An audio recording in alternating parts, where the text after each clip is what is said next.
Yeah, thank God for the opportunity to share God's word. परमेश्वर का वचन बांटने का जो मौका मिला उसके लिए परमेश्वर को धन्यवाद देता हूँ। We were seeing that the book of James, the main topic is faith should be backed by works. तो याकूब की पत्री में उनका जो मुख्य जो पार्ट है, हम ये देखते हैं कि जो विश्वास है उस विश्वास में काम भी होना चाहिए। When trials come, we saw that it was a testing of our faith. और जब परीक्षाएं आती है तो हम देखते हैं कि वो हमारे विश्वास की परख होती है। We all need wisdom in so many areas, but we have to ask in faith to receive wisdom from God.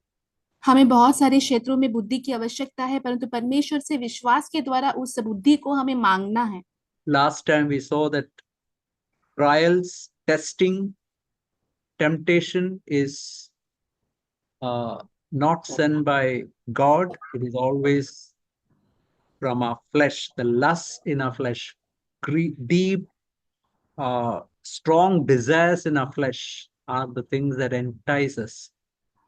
तो पिछली बार हमने देखा कि जो परीक्षाएं आती, जो परख होती है और जो प्रलोभन हमारे जीवन में आते हैं, वो परमेश्वर के ओर से नहीं आते हैं, परंतु हमारे शरीर के अंदर जो लालसाएं बसी होती है उसके द्वारा हम आकर्षित होते हैं। But it's written when lust is conceived, that gives birth to sin. और लिखा हुआ है कि जब अभिलाषा गर्भवती होती है तब वो पाप को जनती है। But then it's written when it is fully grown, when sin is fully grown, it brings forth death. उसके बाद लिखा हुआ है कि जब पाप बढ़ जाता है तो मृत्यु को उत्पन्न करता है। So that is what we should never allow in our life. Sin is an extremely dangerous thing. It will bring hardening of heart, and it will, like a huge wall being created between God and each one of us. तो पाप को हमारे जीवन में होने की अनुमति हमें नहीं देना, क्योंकि बहुत ही गंभीर बात है। क्योंकि ये जो पाप है वो हमारे हृदयों को कठोर बना देता है और परमेश्वर के हमारे बीच में एक बड़ी दीवार खड़ी कर देता है। So that's why we should not allow sin to grow. Even if we fall into sin, we have to quickly confess, forsake, remove that from our life, repent, cleansed by the blood of Jesus, and we have to proceed on in the Christian life. इसीलिए हमें पाप को हमारे जीवन में बढ़ने की अनुमति नहीं देना है। भले ही हम पाप में गिर जाते हैं, तुरंत ही उसको परमेश्वर के सामने अंगीकार करना है, उसे छोड़ देना है, परमेश्वर के सामने क्षमा मांगनी है और आगे बढ़ते जाना है। We saw verse 16, do not be deceived. Self-deception is the greatest deception of all. और 16वें वचन में हमने देखा कि धोखा ना खाओ। स्वयं से धोखा खाना जो है सबसे बड़ा धोखा होता है। If we take sin lightly, we are already deceived. If यदि we, हम यदि हम पाप को हल्के में लेते हैं then we are already deceived. तो हम पहले से ही धोखा खा चुके हैं। We saw in verse 17, in contrast to our flesh in which nothing good dwells, we have got a God who is the source of every good thing and every perfect gift. और 17 वचन में हमने देखा कि हमारे शरीर में कोई भी उत्तम चीज वास नहीं करती है, परंतु हमारे पिता की ओर से ही हमें सारी जो उत्तम दान और वरदान मिलते हैं।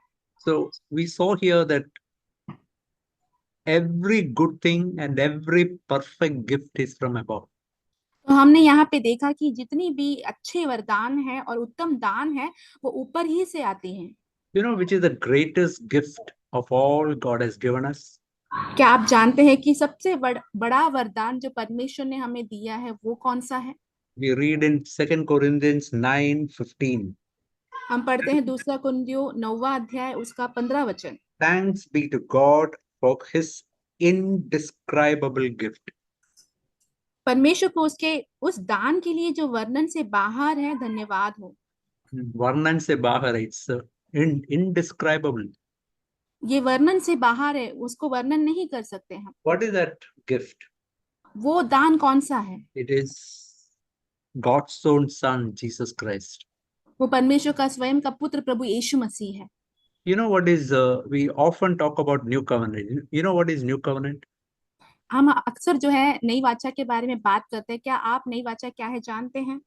New covenant is a covenant made between God the Father and God the Son. और नई वाचा जो है ऐसी एक वाचा है जो परमेश्वर और उसके पुत्र के बीच में बांधा गया एक वाचा है, Man is a party to that covenant. और मनुष्य जो है उसमें एक भाग है। On the basis of that covenant, the second person of Trinity, Jesus Christ, has come down to this earth. उस नई वाचा के आधार पर ही जो तृतीय में दूसरा व्यक्ति प्रभु यीशु मसीह है वो पृथ्वी पर उतर के आए हैं। He lived a perfect life. He came in our own flesh, tempted in everything, just like we are, but he never sinned. वो एक सिद्ध जीवन जिए उन्होंने, वो हमारे शरीर लेकर इस पृथ्वी पर आए, उन्हें सारे प्रलोभन जैसे हमें होते हैं वैसे ही हुए, परंतु उन्होंने कदापि पाप नहीं किया इस पृथ्वी पर। And when he died on the cross for our sake, for the sake of the sins that we have committed, he suffered hell on our behalf. और उस क्रूस पर प्रभु यीशु मसीह ने जो है नरक का अनुभव किया हमारे पापों के कारण, जो हमने पाप किए उसी के कारण उस क्रूस पर उन्होंने क्लेश उठाए। He paid the full penalty for our sin, and God's wrath towards sin is satisfied. और प्रभु यीशु मसीह ने हमारे सारे पापों का जो कर्जा है वहां पे उतार दिया, और परमेश्वर का जो पूरा क्रोध है प्रभु यीशु मसीह के ऊपर था। He rose from the dead. He was glorified, went to the heaven to be with the Father. वो मृतकों में से जी उठे और पिता के पास गए स्वर्ग में। You know, from the Father, he received Holy Spirit, the third person of Trinity, and poured it on us.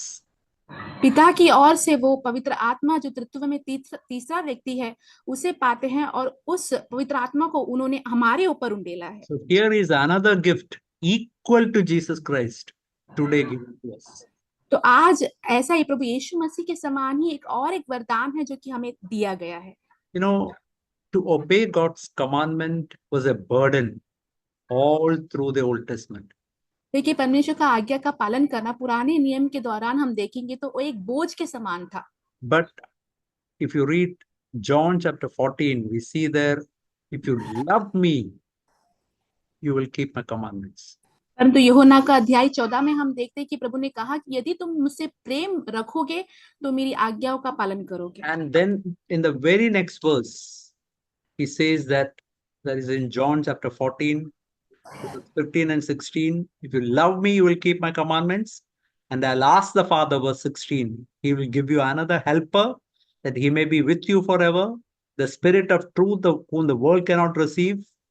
And it's written in the last part of verse 17, he will be with you and he will be in you.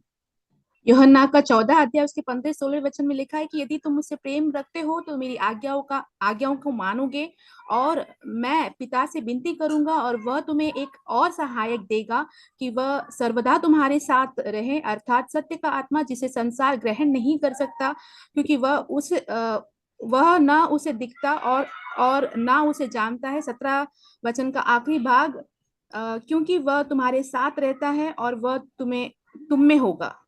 Just imagine, the third person of Trinity is inside us today. कल्पना करके देखिए कि आज के दिन जो तृत्व में तीसरा व्यक्ति जो है वो हमारे अंदर वास कर रहा है। He is the one who gives us the desire to obey and even the ability to obey. और वही है कि जो हमें आज्ञा का पालन करने का इच्छा भी देता है, क्षमता भी देता है। Never think that when you have a desire to obey or ability to obey God's word, it's from you. Holy Spirit has created that in us. कभी भी आप ये ना सोचे कि जब भी आप परमेश्वर की आज्ञाओं का पालन कर पाते हैं अपनी इच्छा से या तो फिर क्षमता से, वो आप ये ना सोचे कि आप अपने आप से वो कर पाते हैं। वो परमेश्वर ने जो पवित्र आत्मा आपको दिया है उसकी इच्छा के अनुसार ही आप कर पाते हैं। And he writes his commandments in our heart. He helps us to know Jesus Christ. और वो हमारी सहायता करते हैं कि हमारे हृदयों में परमेश्वर की जितनी भी आज्ञाएं हैं वो लिखें। And as is written in John chapter 14, the Trinity, Father, Son, and the Holy Spirit has come to make their abode in us, inside us. और जैसे कि यूहन्ना 14वां अध्याय में लिखा हुआ है कि पिता, पुत्र, पवित्र आत्मा जो तृत्व है वो हमारे भीतर वास करने उतरा है। When we come to understand the gift of the Father, Son, and the Holy Spirit, when we really begin to value it, you know what happens? जब हम सच में पिता, पुत्र, पवित्र आत्मा की तत्व को समझते हैं और इसको मूल्य देते हैं, तो सच में क्या होता है? We begin to understand that our wife, our husband, is another perfect gift from God. तब से हमें ये समझ आती है कि हमारी पत्नी या हमारा पति जो है, वो परमेश्वर के द्वारा मिला हुआ एकदम सिद्ध वरदान है। Our children are perfect gifts from God. हमारे जो बच्चे हैं, वो परमेश्वर के द्वारा मिला हुआ सिद्ध वरदान है। Brothers and sisters, elder brothers, all that God has given us, they are all perfect gifts from God. हमारे जो भाई-बहन हैं, जो प्राचीन भाई हैं, सारे लोग जो है परमेश्वर के द्वारा हमें मिला हुआ एकदम सिद्ध वरदाने हैं। And what is written here? It's written, it is coming down from the Father of lights. यहाँ पे क्या लिखा हुआ है कि वो जो है ज्योतियों के पिता की ओर से मिलता है। You know, think of no, this description of Father of lights is a description of just like sun or stars, etc., which shines all the time. Father is also shining all the time towards us. और जैसे कि यहाँ पे पिता के बारे में लिखा कि वो ज्योति है, उसका वर्णन इस तरीके से लिखा हुआ है, वो उसी के समान है जैसे कि एक तारा या तो फिर जो सूरज है वो चमकते रहता है, वैसे ही वो हमारे ऊपर चमकते रहता है। You know, when Earth is facing the sun, there is full light on the earth. जब पृथ्वी जो है सूरज की ओर देखते रहता है, तब पृथ्वी पर पूरा जो है रोशनी होती है। You know what happens in the night? Earth is turning away from the sun. और रात को पता है क्या होता है? जो पृथ्वी होती है वो सूरज से दूर चले जाती है। In the same way, when we are facing Jesus Christ, that means there is nothing between us and Jesus Christ, nothing between us and God the Father. We are full of light. We can also walk in the light. वैसा ही होता है जब हमारे और पिता और यीशु मसीह के बीच में कोई नहीं होता, कुछ नहीं होता है, तो हम भी उस रोशनी में होते हैं और हम उस रोशनी में ही चलते होते हैं। But when we turn away from the Father, there is only darkness. पर जब हम पिता से मुड़ जाते हैं तो वहां पे सिर्फ अंधकार होता है। So we see here with whom there is no variation or shifting shadow. यहाँ पे हम देखते हैं कि जिसमें ना तो कोई परिवर्तन हो सकता है। Just think of that phrase, what is written here. No variation, no shifting shadow. और ना अदल बदल के कारण उस पर छाया पड़ती है। That means God is all the time loving. He is ever faithful to us. इसका मतलब ये है कि परमेश्वर हम हमेशा से ही हमसे प्रेम करते हैं, हमेशा से ही हमारे प्रति विश्वास योग्य बने रहते हैं। As is written in Jeremiah, He loves us with an everlasting love. जैसे कि यिर्मयाह में लिखा है कि वो हमें अनंत काल के प्रेम से प्रेम करते हैं। Sometimes, just like, say, imagine there is a day in which it's a cloudy day. We may not be able to see the sun, but behind the clouds, sun is shining with all brightness. कल्पना करके देखिए कि ऐसा एक दिन होता है जहाँ पे बादल छाए हुए रहते हैं, तब हम सूरज को नहीं देख पाते हैं, फिर भी जो है सूरज जो है उसके पीछे चमकता रहता है। वैसा ही परमेश्वर का प्रेम भी है। In the same way, when some trials come across our life, difficulties come, problems come, it may be like a cloudy day, but we have to remember that behind that, God's love is constant, God's faithfulness is constant.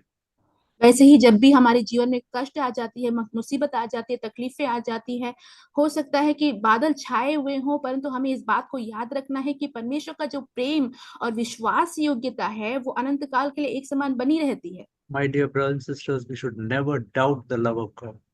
मेरे प्रिय भाइयों बहनों, हमें जो है परमेश्वर के प्रेम को लेकर कभी भी संदेह नहीं करनी चाहिए। That is the foundation of our Christian life.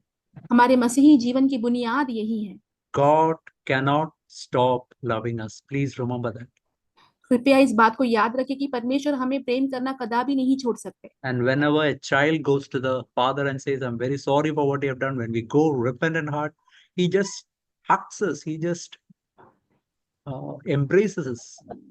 जब भी एक बच्चा जो है पिता से बोलता है कि हाँ मैंने गलती की है, जब उसका जो गलती है मान लेता है, वैसे परमेश्वर जो है जब हम उनके पास जाके अंगीकार करते हैं तो हमें वो गले लगा लेते हैं। We see in verse 18, in the exercise of his will, he brought us forth by the word of truth, so that we might be, as it were, the first fruit among his creation. 18 वचन में हम देखते हैं, उसने अपनी ही इच्छा से हमें सत्य के वचन के द्वारा उत्पन्न किया, ताकि हम उसकी सृष्टि की हुई वस्तुओं में से एक प्रकार के प्रथम फल हो। See, please remember that we have no merit of our own. We got salvation not because of any good deed we have done, or not because of any merit of our own. कृपया इस बात को याद रखिए कि हमारी कोई भी काबिलियत नहीं है, योग्यता नहीं है। जो उद्धार हमें मिला है हमारे कोई भी कामों के द्वारा, हमारे क्षमताओं के द्वारा या हमारी काबिलियत के द्वारा बिल्कुल नहीं मिला है। We should never forget this fact that we are fit for hell. हमें इस बात को कथा भी नहीं भूलनी चाहिए कि हम जो है नरक के योग्य थे। It's written in the exercise of his will. That means God willed it, and he has brought us forth from the dominion of darkness into the kingdom of the Son of his love. और यहाँ पे लिखा हुआ है कि अपनी ही इच्छा से सत्य के द्वारा, वचन के द्वारा उसने हमें अंधकार से परमेश्वर के उस ज्योति, उस पिता के पुत्र के जो राज्य की ओर जो है वो हमें ले आया है। And that is something, it's a tremendous, unimaginable mercy of God. और ये ऐसे एक कल्पना नहीं कर सकते हैं, ऐसे एक परमेश्वर की दया है। We, the creatures of dust, can become the children of God. Sorry brother, sorry. We, the creatures of dust, can become the children of God. हम जो मिट्टी के संतान है जो है वो परमेश्वर के संतान बन सकते हैं। See, please remember that everything in our Christian life is also coming by the exercise of his will. देखिए, हमें इस बात को भी याद रखना चाहिए कि हमारे मसीही जीवन के जितनी भी चीजें हैं वो सब कुछ परमेश्वर की इच्छा के द्वारा ही आ रही हैं। We can also read like this: in the exercise of his will, he brought us forth out of anger to an overcoming life by God's word. तो हम ये भी ऐसे भी कर सकते हैं, अपनी परमेश्वर की इच्छा के द्वारा ही परमेश्वर ने हमें उस क्रोध से बाहर लाया है परमेश्वर के दया के कारण। In the same way, by the exercise of his will, he has given us the gift of the Holy Spirit and every wonderful things from God. और परमेश्वर की इच्छा से ही परमेश्वर ने हमें सारे अच्छे अच्छे वरदान और पवित्र आत्मा का भी वरदान दिया है। And it's written so that we can be the first fruit among his creatures. और यहाँ पे लिखा हुआ है कि ताकि हम सृष्टि की वस्तुओं में से हर प्रकार के प्रथम फल हो। You know, when it is, many Bible scholars say that book of James is almost the first book written in the New Testament. Bible के पंडित लोग ये कहते हैं कि जो याकूब की पत्री है वो सबसे पहली पत्री है जो लिखी हुई है नई वाचा में। It is written around 45-46 AD. ये जो है 45 या 46 एडी में लिखा हुआ है। It is a time when most of the Christians are Jews, and Gentiles are slowly beginning to come to Christianity. ये तब लिखा हुआ है जबकि जो यहूदी थे वो बहुत सारे थे और मसीही थे, जो मसीही थे वो बहुत सारे यहूदी थे और अन्य जाति के लोग धीरे धीरे मसीहत में आ रहे थे। So this verse is almost like a prophecy James is writing, that because when we get first fruits of say mangoes or some other fruit, it is just the indication that we are going to get so many more fruits in the coming days. ये जो याकूब की पत्री है एक भविष्यवाणी की तरह है। जैसे कि हमें आम के या कोई और वृक्ष के पहले फल मिलते हैं तो वो हमें ये दिखाता है कि आने वाले दिनों में हमें और भी फल मिलने वाले हैं उस पेड़ In से। the same way, just the fact that Jews have come to the Lord they are the first fruits. That is the indication that many more fruits from Gentiles are going to come to Christianity. तो वैसे ही जैसे कि यहूदी जो है मसीहत में आ गए थे तो वो ये दर्शाता है कि और भी बहुत सारे फल अन्य जातियों में से भी प्रभु यीशु मसीह के पास आने वाले हैं। That is exactly what happened after writing a book of James. So through the work of Paul and many others, so many thousands and thousands of Gentiles have come to the Lord. और यही हुआ याकूब की पत्री के लिखने के बाद पौलुस के द्वारा, बहुत सारे प्रेरितों के द्वारा जो है बहुत सारे परमेश्वर के फल जो अन्य जातियों में से प्रभु के पास बहुत सारे लोग जुड़ने लगे। We can also take it in our personal life. Just because God has done this much with us is the indication that He's going to do much more with us. और हमारे व्यक्तिगत जीवन में भी हम इस बात को इस तरीके से ले सकते हैं कि परमेश्वर ने ऐसा हमारे साथ हमारे जीवन में होने की अनुमति दी है, तो और भी बहुत सारी चीजें जो है, अच्छी चीजें जो है परमेश्वर हमारे जीवन में और करेंगे। Now we see in verse 19, this you know, my beloved brethren, let everyone be quick to hear, slow to speak, and slow to anger. 19वें वचन में हम देखते हैं, हे मेरे प्रिय भाइयों, ये बात तुम जानते हो, इसलिए हर एक मनुष्य सुनने के लिए तत्पर और बोलने में धीरा और क्रोध में धीमा हो। See, our tendency is just the opposite. देखिए We हमारा are, जो स्वभाव रहता है जो बिल्कुल विरुद्ध होता है उसके। we are slow to hear, very quick to speak, and very quick to get angry. हम सुनने में जो है बहुत ही धीमे होते हैं, बोलने में जल्दी जल्दी करते हैं, क्रोध करने में भी जल्दी करते हैं। Here we have to look at Jesus and we have to cry to him, Lord, make me like Jesus Christ, who is quick to hear, slow to speak, and slow to anger. यहाँ पे हमें प्रभु यीशु मसीह के समान प्रभु यीशु मसीह को देखना है और प्रार्थना करना है कि हम प्रभु यीशु मसीह के समान बने, जो कि सुनने में तत्पर था, बोलने में धीरा और क्रोध में धीमा था। I just want to give you one example. Just think of that incident when that woman was caught, John chapter 8, in the very act of adultery.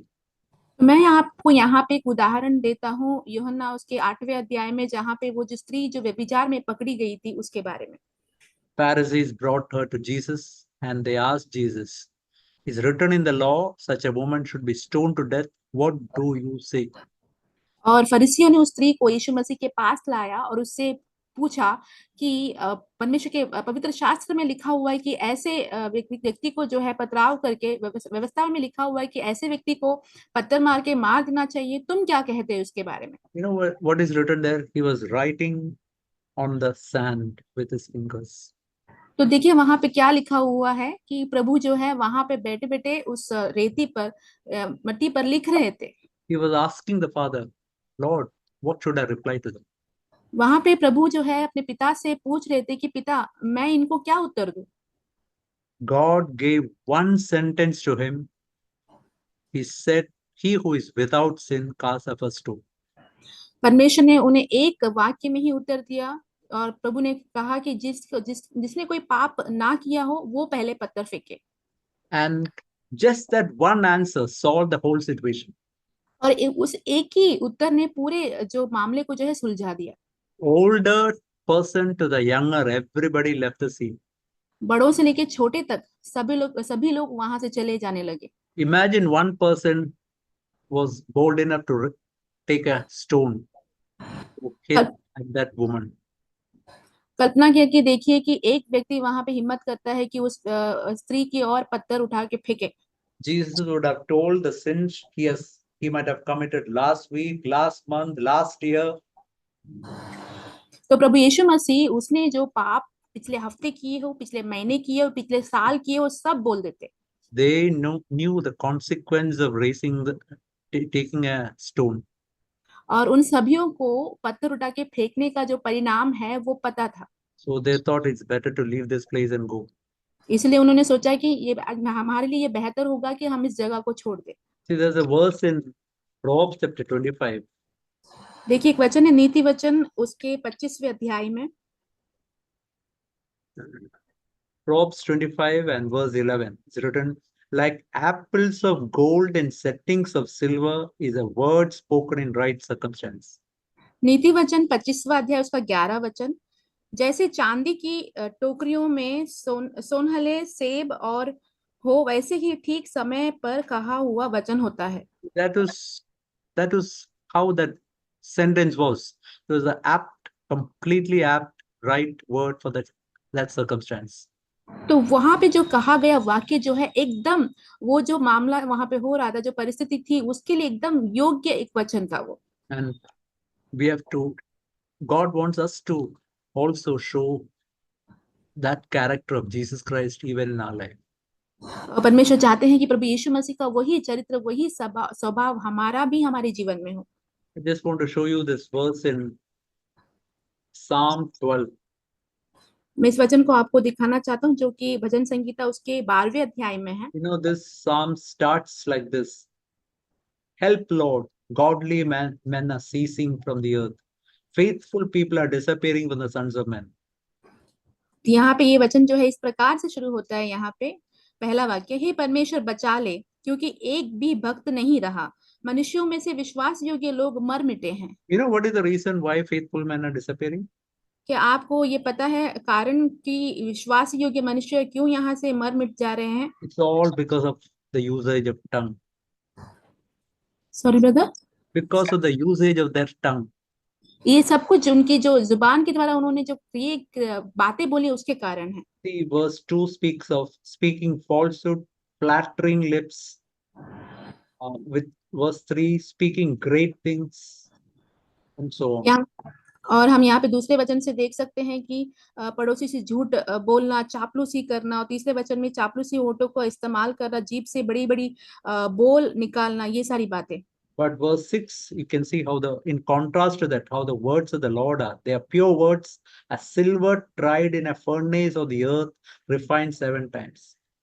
और उसके विपरीत में हम छठे वचन में ये देखते हैं कि परमेश्वर का वचन पवित्र है, उस चांदी के समान जो भट्टी में मिट्टी पर ताई और 7 बार निर्मल की गई हो। That is the way God speaks slowly after putting, just like as silversmiths try to remove all the dirt from the silver, just like that, from the words, all dirt is removed, and he just speaks the purest word. वैसे ही परमेश्वर भी जो है एकदम शुद्ध वचन बोलते हैं, जैसे कि चांदी में से जो भट्टी में डालकर जो सुनार है वो उसकी गंदगी को सारी निकाल देता है, उसे शुद्ध करता है, वैसे ही परमेश्वर भी अपने शुद्ध वचन बोलते हैं। And he is telling us to follow his example. और परमेश्वर हमसे कहते हैं कि हम उनका जो उदाहरण है उसका पीछा करें। So we see here in verse 20, the anger of man does not fulfill or achieve the righteousness of God. तो हम यहाँ पे याकूब की पत्री पहला अध्याय उसके 20वें वचन में देखते हैं, क्योंकि मनुष्य का क्रोध परमेश्वर के धर्म का निर्वाह नहीं कर सकता है। The Bible says anger dwells in the bosom of fools. परमेश्वर का वचन कहता है कि जो क्रोध है वो मूर्ख के जो छाती में बसा रहता है। You know, when we get angry, we are making it loud and clear. I am a fool. I am a foolish person. जब हम क्रोध करते हैं तो हम इसे स्पष्ट रूप से बोल देते हैं कि हाँ, मैं एक मूर्ख व्यक्ति हूँ। And many times we think that by telling one sentence, I can prove something. I can show the righteousness of God. But that's just a folly. What is written here? Anger of man does not fulfill the righteousness of God. कई बार हम ऐसा सोचते हैं कि एक बात बोल देने से हम जो है हमारी सही बात मनुष्य के सामने रख सकते हैं, हम कितने धर्मी है वो बता सकते हैं, परंतु यहाँ पे क्या लिखा हुआ है कि मनुष्य का क्रोध जो है परमेश्वर के धर्म का निर्वाह नहीं कर सकता। You know, many times we are so quick to hear, and almost half the things we hear, and we convey a false message to others. कई बार ऐसा होता है कि हम बहुत ही जल्दी जल्दी सुन लेते हैं, आधा हम सुन लेते हैं, आधा सुनकर दूसरे लोगों को जो है झूठा एक संदेश दे देते हैं। You know, there is a game in the world where just say 20 people are sitting one after the other. देखिए दुनिया में ऐसा एक खेल है जहाँ पे 20 लोग एक दूसरे के बाजू बाजू में बैठे हों। The first person tells one sentence to the second person. Whatever he hears, he pass on to the third person. Whatever he hears to the fourth person, and so on. ऐसा होता है कि पहला व्यक्ति को एक वाक्य बोला जाता है, कुछ वो व्यक्ति जो है दूसरे व्यक्ति को जो कुछ भी उसने सुना है वो बोल देता है, और तीसरे व्यक्ति को जो दूसरा व्यक्ति जो कुछ सुना है वो तीसरे व्यक्ति तक जाता है, फिर चौथे व्यक्ति तक जाता है बात, ऐसे आगे बढ़ते जाता है। So whatever the first person has heard and conveyed may be completely different from what the 20th person is telling. पहले व्यक्ति ने जो सुना है और जो बोला है वो बात दूसरे व्यक्ति ने एकदम अलग तरीके से बोला होगा, उसके एकदम अलग ही होगा बात। This is exactly what happens. Many times we hear some message from others, we convey it to others. That person conveys something else to the other person. This is exactly what goes on many times.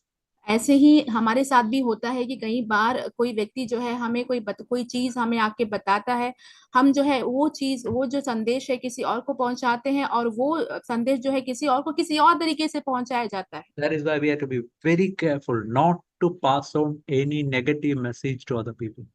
इसलिए हमें बहुत ही सावधान रहना है कि हमें कभी भी नकारात्मक कोई भी संदेश जो है लोगों तक पहुंचाना नहीं है। It's a Bible says of malicious gossips. और We are, परमेश्वर yeah. परमेश्वर का वचन कहता है कि ये बुरी जो है चुगली लगाने जैसा है। We become little devils conveying the spirit of devil to other people. हम छोटे छोटे जो है शैतान बन जाते हैं, जो शैतान की आत्मा को दूसरे लोगों के पास संदेश को पहुंचाते रहते हैं। You might have heard about Socrates. Once one person came to him and said something that he said, I want to tell something about your friend. आपने सोक्रेटिस के बारे में सुना होगा। एक व्यक्ति आकर उनसे बोलता है कि मुझे मेरे मित्र के बारे में एक चीज आपको बतानी है। He stopped him and said, see, I want whatever you are going to tell should be passed through 3 sieves. और उन्होंने उनको तुरंत ही रुकाया और कहा कि आप जो कुछ भी बोलने वाले हो, मैं चाहता हूं कि वो 3 छन्नी में से छन कर आए। First, are you completely sure that what you're going to say is complete truth? सबसे पहली बात तो जो आप सत्य को कहने वाले हैं, क्या आप इससे निश्चय रूप से जानते हैं कि यही सत्य है? He said, I'm not so sure whether it's complete truth. तो उन्होंने कहा कि मुझे इस बात का निश्चय नहीं है कि यही पूरी सच्चाई है। Okay, second question, second sieve is this. Are you going to tell something good about him or something bad about him? और दूसरी छन्नी है कि क्या आप उनके बारे में कुछ अच्छी बात कहने वाले हैं या तो फिर बुरी बात कहने वाले हैं? He said, it's not so good thing, तो it's something negative. उन्होंने कहा कि ये कोई अच्छी बात नहीं है, कोई नकारात्मक बात है। Then third question, do you think it will help me in any way? और तीसरा सवाल, क्या आपको लगता है कि इस बात से कोई सहायता मिल सकती है? He said, I don't think so. उन्होंने कहा कि मुझे नहीं पता। Then he said, please don't tell me anything about that person. फिर उस भाई ने कहा कि तो फिर उस व्यक्ति के बारे में मुझे कुछ ना कहें आप। Just imagine a person who lived before Jesus Christ has this much wisdom. देखिए, कल्पना करके देखिए कि प्रभु यीशु मसीह से पहले जीने वाले व्यक्ति के अंदर इतनी बुद्धि थी तब। The Bible says in Proverbs 10:19, where there are many words, transgression is unavoidable. नीति वचन 10वां अध्याय उसका 19वां वचन कहता है कि जहाँ पे बहुत सारी बातें कही जाती हैं, वहां पे बुराई का बचना जो है बहुत मुश्किल है। But he who restrains his lips is wise. परंतु जो अपने जुबान को जो है रोके रखता है, वो बुद्धिमान है। In Proverbs 17:27 says, he who restrains his words has knowledge. नीति वचन 17 अध्याय का 27 वचन कहता है कि जो संभाल कर बोलता है वही ज्ञानी ठहरता है। Now we can come to verse 21.